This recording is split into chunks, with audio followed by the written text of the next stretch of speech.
Meus amigos, boa noite. Eu fiquei decepcionada com vocês. Caprichei na voz de locutora de FM. Uma voz bonita, até ou não é? Não é uma voz bonita, maravilhosa até. Entendeu? Eu dou boa noite, vocês nada. Vou fazer de conta que eu não ouvi nada. Vou fazer outra vez. Meus amigos, boa noite. Boa noite.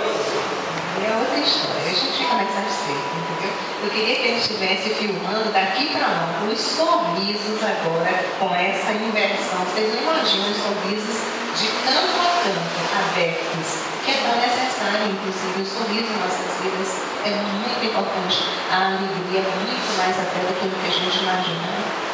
Eu sou a Laura Moreira. Aqui tem muita gente que eu não conheço. Olha que eu sempre venho aqui, mas tem muita gente aqui que eu não conheço ainda, né?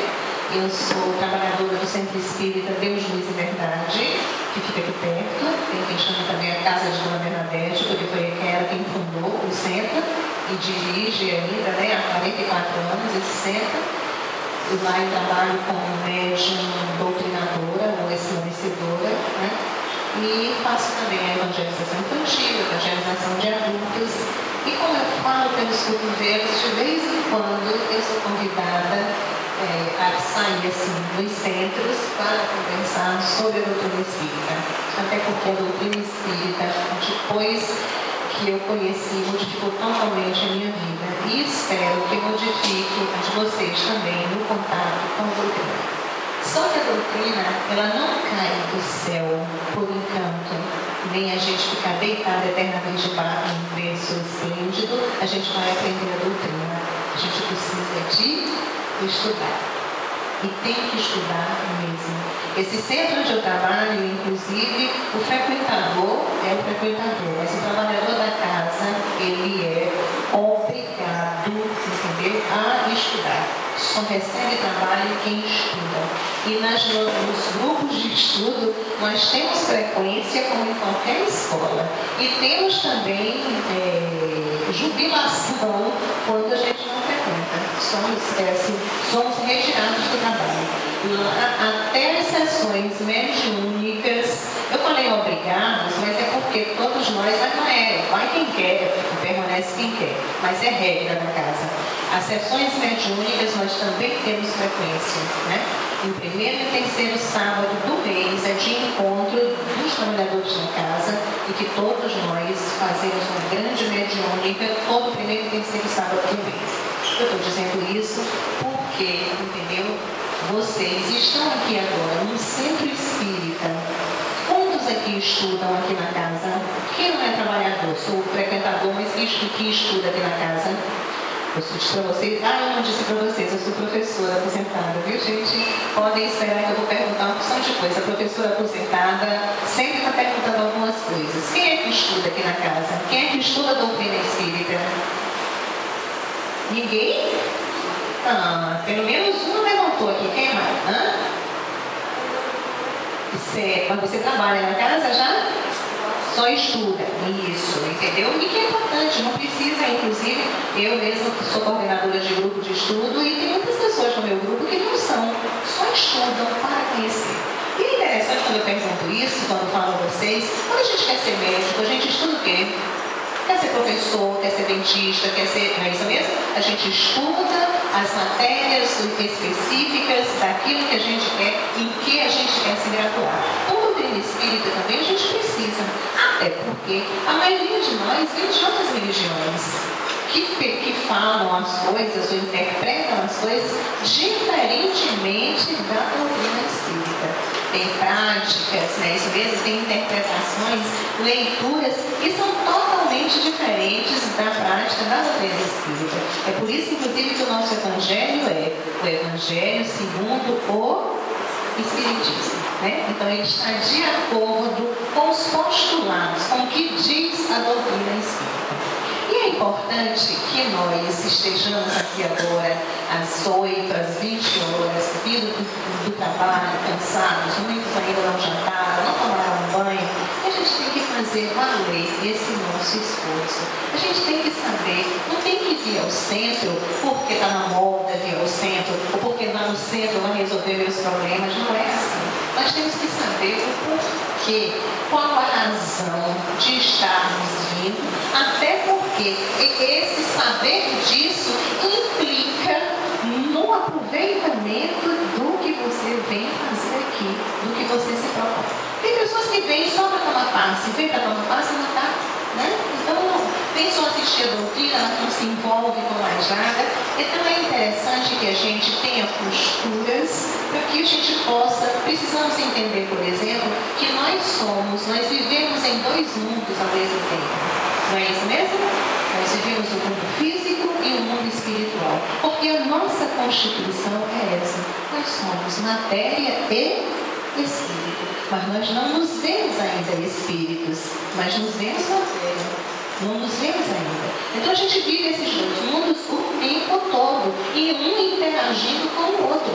O tempo todo também. Não é num momento determinado, é o tempo todo. É por isso, inclusive, quando a gente estuda Kardec lá no Livro dos Espíritos, ele pergunta na pergunta 459, ele pergunta assim, se os espíritos interferem em nossos pensamentos e em nossas ações. E os espíritos respondem a Kardec, muito mais do que imaginais. De ordinário, dirigem as vossas vidas. Então, muitas vezes nós nos pegamos, poxa, não sei porque eu disse isso, não sei porque eu falei aquilo, fazendo coisas que nós mesmos duvidamos que tenhamos a capacidade de fazer. Coisas boas e coisas não boas. Muitas vezes, coisas não são só as coisas que não são boas, não, as coisas boas também. Então a gente tem que entender o centro espírita, temos que classificar o que é um centro espírita. O que é um centro espírita? É um local de quê? Sueli Caldas Schubert, ela faz uma dissertação sobre o centro espírita e ela diz pra gente que a gente frequenta o centro espírita, mas nunca prestou muita atenção, ela considera até os trabalhadores, a sua importância. E ela diz que é no centro espírita onde vamos buscar ajuda, amparo, vamos buscar esclarecimento e é muito importante que nós tenhamos um bom ambiente espiritual, entendeu? E ela diz que os centros espíritas, a sede das atividades espíritas no âmbito dos encarnados, para que ele possa atuar, ajudar os encarnados, para que ele possa atuar nos dois planos. E aí onde vocês observam aqui atuar nos dois planos. Que planos são esses? O plano espiritual e o plano material, ou seja, o plano físico. Estamos nós aqui achando que tem algumas cadeiras vazias, né? Mas a gente não, o conhecimento nos mostra que essa casa está cheia de espíritos nas mesmas condições que nós, precisando de amparo, precisando de esclarecimento, precisando de conhecimentos. Nós estamos habituados, ou pelo menos nós sabíamos anteriormente, que quando a gente morre, a gente acaba, não é isso? E vem a doutrina espírita e diz pra gente que não existe o quê? Morte. Tudo é uma transformação, é uma mudança só de endereço. E assim, o que nós somos agora, quando desencarnamos, continuamos a sê-lo. Vocês concordam com isso? Quem gosta de dançar, vai continuar gostando de dançar. Quem gosta de beber, vai continuar gostando de beber. Quem gosta de fazer fofoca, vai continuar gostando de fazer fofoca. Quem é brincalhão, vai continuar brincalhão. Assim, vai continuar se quiser. Pode fazer sua modificação. É interessante que a gente possa observar que a diferença que existe vai ganhar um bombom espiritual. Quem me disser rapidamente essa diferença. E o bombom não tem calorias. Meu amigo, não tem calorias. Então vai ganhar um bombom espiritual para quem me disser a diferença entre mundo espiritual e mundo material. Rapidinho, 1, 2, 3 e valeu. Ninguém vai apertar. O material é um lugar, vamos dizer, habitado por seres inteligentes com um invólucro físico. E o mundo espiritual é habitado por seres também inteligentes sem o incômodo físico. Então, tanto faz encarnado como desencarnado, são seres inteligentes. São seres, voltando ao livro dos Espíritos, que diz que os Espíritos são criados simples e ignorantes, mas com todas as possibilidades, com todas as chances de chegar à perfectibilidade. Prestando atenção que não é a perfeição, é a perfectibilidade. É diferente de perfeição. Dicionário, dizem que dicionário é pai dos burros, mas me ajuda. Eu não sou burro, não, né? Mas que me ajuda um bocado, dicionário me ajuda. Eu acho que todos nós deveríamos estudar com dicionário. Então, o mundo espiritual e o mundo material são habitados por seres inteligentes que, em todos os dois planos, podem desenvolver a sua inteligência. Falando nisso, é importante que a gente possa lembrar que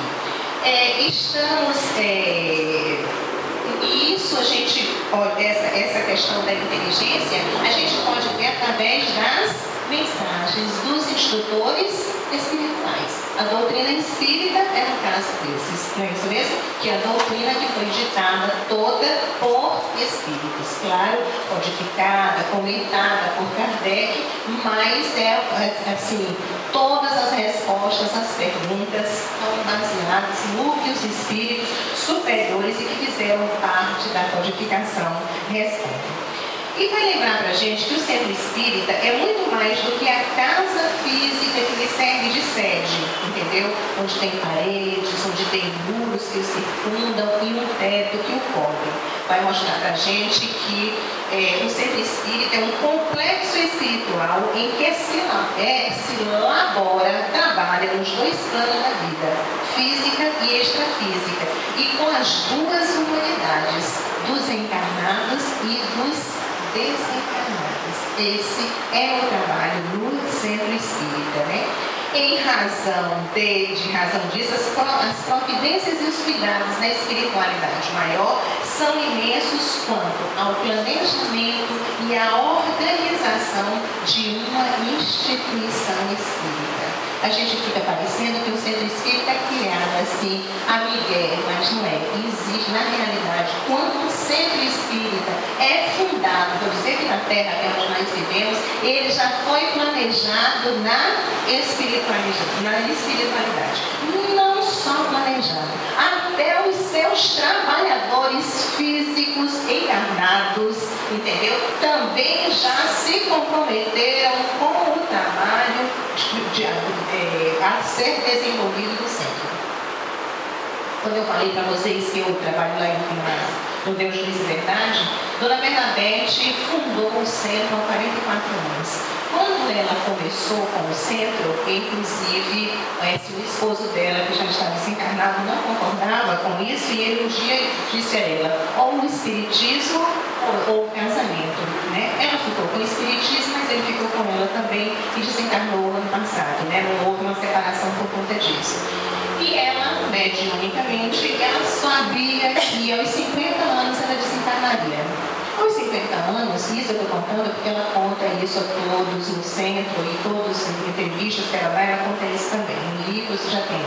E aos 50 anos teve um acidente muito sério com ela, que ela ficou entre a vida e a morte, teve uma experiência de quase morte, inclusive, e também foi dito a ela que ela não desencarnaria naquele momento, porque ela estava desenvolvendo um trabalho que precisava ainda da participação dela, porque já tinha um comprometimento dela, só que daquela época em diante, isso ela tinha 50 anos, estava em 83, ela iria ficar sempre com uma sequela. Uma das pernas dela sempre está inchada e tem dias que ela não pode nem andar em consequência dessa sequela que ficou desse. E por que eu estou dizendo isso? Porque nós podemos, existe o comprometimento dela na espiritualidade ainda, em reencarnando, se comprometendo com o centro espírita, e ela continua, porque esse trabalho que ela está desenvolvendo é tão benéfico, não só a ela, mas por extensão a nós que trabalhamos na casa e aos desencarnados que lá estão também. Inclusive, quando eu digo aos desencarnados, nós temos alguns mentores da casa que já temos a notícia, inclusive, de 2, pelo menos, que estão próximos, irmão Guerreiro e irmã Bárbara, estão próximos a reencarnar. Como temos a notícia que Joana de Ângeles, possivelmente por 2013, estará reencarnando novamente. Como temos notícia que Emmanuel já está reencarnado no interior de São Paulo, que deve estar reencarnou no ano 2000, deve estar para fazer, se não já fez, por fazer 12 anos, e que vai ser professor, e que, inclusive, as mensagens nos são ditas que nós o identificaremos como sendo, Emmanuel, ou que tem a vivência dele como Emmanuel. E então eu estou dizendo essas coisas porque são situações em que desencarnados nos orientam, não só na questão da casa espírita, mas na questão da nossa vida de relação, das nossas experiências terrenas, E aí ele vai dizendo mais para a gente que, deixa eu ver aqui, que os alicerces espirituais, portanto, eles são levantados de um centro espírita bem antes do que a gente possa imaginar, E ele diz que o centro espírita não é a casa onde ele se abriga. Eu gostaria que vocês prestassem bem atenção a isso. O centro espírita, quem diz isso é a Sueli Caldas.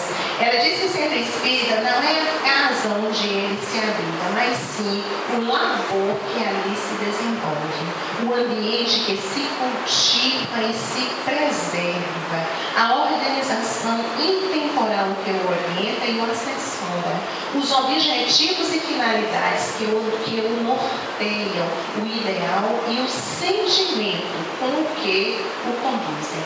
Por isso, prescinde a obra espírita do luxo e do supérfluo para atender à simplicidade e ao conforto que a tornem acolhedora, Aí ele diz para a gente, que na realidade é a casa edificada, se nós observarmos, é a casa edificada sobre a rocha de que nos fala Jesus, que é capaz de resistir aos tempos, mas só se materializar se a equipe encarnada colocar no dia a dia os tijolos do amor e o cimento, o cimento da perseverança e os labores ali efetuados levarem o sinete ou seja, a marca da caridade e do desinteresse pessoal, transformando assim o templo em lar, hospital, escola. Então, na realidade, o centro espírita é o lar, o hospital, a oficina, a escola. Se nós formos observar. E isso que eu li está dizendo para a gente que isso acontece por parte dos desencarnados. Essa é que tem que ser a ação dos desencarnados que labutam no centro espírita. E cada casa espírita tem a energia dos seus trabalhadores, dos seus frequentadores. Por incrível que pareça, a gente não atenta para isso. Tem centros espíritas que nós entramos e que não nos sentimos bem. São energias que não condizem com o nosso nível energético. Tem outros que a gente se sente muito bem, então a gente já está, e assim são as pessoas, quando a gente tem pessoas que a gente se dá bem com elas, tem outras que a gente não se dá bem, se sentem bem com algumas pessoas, não se sentem bem. Então, isso aqui que o Sueli Caldas diz pra gente, inclusive, é que há uma necessidade de nós, que trabalhamos, que estamos sempre juntos, que a gente, como é que se diz assim, esqueci o termo agora, lapide, não é isso mesmo? Não era nem isso que eu queria dizer, mas trabalhe em manter o melhor possível as nossas relações interpessoais, de mim com o outro. É bem verdade que eu tenho que trabalhar as minhas relações minhas mesmo, interpessoais, mas no centro, trabalhando com o outro, precisamos melhorar as nossas relações. E aqui no centro, como na nossa casa, como no nosso trabalho, existe fofoca, existe todas essas histórias. Um querendo passar a perna no outro, no centro espírita também. Nós estamos numa questão num momento de crescimento, todos nós. Além de crescimento, estamos naquela fase de transição, em que toda transição gera não é isso mesmo? A puberdade gera, a maturidade gera, entendeu? E agora é o planeta que está nessa situação de mudança e que nós precisamos também acompanhar essa mudança. Se não acompanharmos essa mudança, cada um de nós vai ter que pagar e pagar bem caro. Quando eu digo isso, eu lembro da Bernadette, quando ela dizia assim: quando eu voltar, eu quero reencarnar na Terra. E ela dizia. E eu dizia assim: imagina se a gente vai reencarnar onde? Isso eu, pancadinha. E eu disse assim: claro que eu vou reencarnar na Terra, entendeu? Hoje, estudando, vocês acham, todos nós aqui vamos reencarnar ainda, vocês acham que todos nós vamos reencarnar na Terra? Só uma pessoa que fez assim para mim, entendeu? E assim, eu estou perguntando mesmo, vocês acham que todos nós vamos reencarnar na Terra? Não vamos. E por que nós não vamos? Porque nós vamos reencarnar em mundos mais inferiores do que a Terra. Podem ter certeza disso. Podem ter certeza absoluta. E por que isso vai acontecer? Porque nós não promovemos as mudanças necessárias em nós. E eu vou fazer uma comparação rapidinho aqui para a gente entender isso. Quem assistiu o filme Nosso Lar? Vocês se lembram de Emmanuel, entendeu? Ele foi aqui André Luiz, na última encarnação dele, aqui como médico sanitarista, aqui no Brasil, não foi isso? Um cientista, entendeu? Cientista que fez muita coisa, E aí ele se achava, quando ele foi lá no umbral onde ele estava, quando desencarnou, que chamavam ele de suicida, ele se achava suicida? Ele disse que não, ele não se achava, ele não tinha atentado contra a vida dele, não tinha usado um revólver ou qualquer outro objeto para tirar a vida dele. Mas no desenrolar, tanto do livro como do filme, você vai ver quanto é que cada um de nós aqui é suicida. Com os nossos pensamentos, com as nossas alimentações, todos nós. Emmanuel, André Luiz achava que só grandes coisas era que ficariam carimbadas lá no chip dele, não é isso mesmo? E aí foi mostrado naquele momento que a secretária pede a ele, por exemplo, que atendesse aquela pessoa que tinha dificuldades, etc. Vocês lembram dessa parte? Vocês lembram da parte que só quem orava por ele era a mãe dele e essa senhora? Vocês lembram? Ele achava que as pequenas coisas não contavam, não iam ficar registradas. E a gente esquece o valor das pequenas coisas. Assim acontece conosco também. Está tudo registrado, coisas pequenas e coisas maiores para registrar. Mas a gente vai voltar à história do Centro Espírita, quando ele diz para a gente que não podemos, que o projeto, a Casa Espírita, visa essencialmente atender aos encarnados, pois através desse labor são concedidas oportunidades de crescimento espiritual, ensejo de resgate e redenção, reencontro de almas afins, de companheiros do passado ou, quem sabe, desafetos no caminho da tolerância e do perdão, que a diretriz clarificadora do Espiritismo e a atmosfera balsâmica do centro propiciarão. Aí ele vai dizendo mais, entendeu? O que na realidade eu não tinha dito para vocês, mas o que nós vamos falar hoje é, inclusive, da questão desse momento que nós estamos aqui agora. Nós vamos falar desse momento, que momento é esse? Da reunião doutrinária, ou da sessão doutrinária, ou da reunião pública, da sessão pública, como queiramos chamar, não é isso? E aí, vale lembrar que todo centro espírita, o primeiro trabalho a ser implantado no centro espírita é a reunião pública.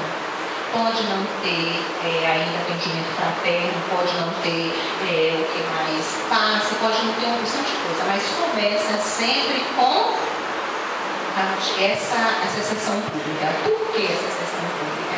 Porque essa sessão pública é o momento da divulgação da doutrina, na realidade, uma sessão doutrinária mesmo. Aqui vai se falar dos postulados da doutrina.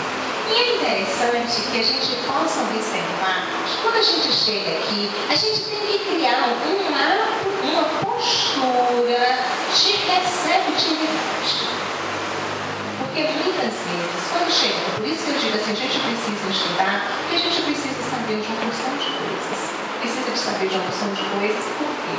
Quando a gente chega aqui na casa, que Raimilda, vamos fazer um relaxamento rápido, há uma necessidade grande dessa questão do relaxamento.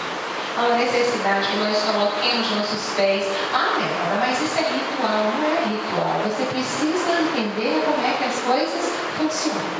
Há uma necessidade de você colocar seus 2 pés no chão. Por que os 2 pés no chão? Você está em contato com a energia telúrica. Mesmo que a gente esteja no 2º ou 3º andar, nós estamos em contato com essa energia telúrica, essa energia que vem da Terra. Nós precisamos estar numa posição ereta. Para que essa posição ereta? Porque eu gosto de fazer a comparação: mangueira dobrada, passa água? Não passa. E a depender da dobra, passa mais ou passa menos, não é isso mesmo? Tem dobras que não passa nada, tem umas que passa só um pouquinho, não é isso mesmo? Então a gente precisamos ainda, fechemos os olhos. Por que a gente fecha os olhos? Agora você está com moda de a gente fechar os olhos. Nós não temos condição de ficar de olhos abertos e não estar julgando ou pensando em tudo que está acontecendo. Quem está de óculos, com cabelo cortado, quem está de cabelo vermelho, quem está nisso, quem está aqui. Os olhos fechados fazem com que a gente se concentre mais, que a gente se interiorize mais. Outra coisa interessante, que por incrível que pareça, depois que a gente estuda, que a gente começa a ver isso, as nossas mãos. Cada um de nós já pensou na importância das nossas mãos? Com as nossas mãos nós damos um passe. Nossas mãos são portadoras de grandes chakras. Chakras são centros de força, centros de energia que nós precisamos. Então, quando nós estamos com nossas mãos, não é à toa, nós rezamos o Pai Nosso com as mãos voltadas para cima. Vamos lembrar de uma antena parabólica. O que é uma antena parabólica? Olha nossas mãos em concha. Para que serve uma antena parabólica? O que ela ajuda a gente na nossa televisão? Uma antena, né? Na transmissão, uma antena parabólica. Então, nós captamos energia, captamos e distribuímos energias espirituais. Até porque nesse momento, sentados, para assistirmos a uma reunião dessa, estamos sentados e nós estamos em contato. A equipe espiritual, nós os trabalhadores, somos meros instrumentos e precisamos estar afinados com o trabalho para que o trabalho surta efeito. Na realidade, cada quando a gente diz vamos sentar, afaste as costas do banco, descruze os braços, descruze as pernas, nesse momento há um intercâmbio com a espiritualidade. Nesse momento, eu não sou vidente, mas o estudo, e eu acredito que nesse momento a espiritualidade superior se ocupa individualmente de um por um aqui nesse salão. E como eles penetram, eles conhecem as nossas angústias, as nossas aflições, os nossos pensamentos, eles nos ajudam nesse momento. A literatura nos mostra que são feitas cirurgias espirituais aqui, agora, nesse momento. Agora, eu tenho certeza disso. Agora, só são feitas também para quem está receptivo. Se nós estivermos aí, quando eu falo da gente fechar os olhos, da gente estar aqui, agora, concentrado aqui, se nós estivermos com o pensamento lá fora, se nós estivermos pensando em outras coisas, essas coisas não podem acontecer, porque nós não estamos ligados, nós não estamos antenados, nós não estamos plugados. Então não pode não podem acontecer. E se a gente prestar atenção, quando o mínimo que a gente se dedica, esse momento aqui agora, todos nós nos sentimos bem. Nos sentimos ou nos sentimos? Entendeu? Nos sentimos bem, confortados. É a equipe espiritual atuando em nós.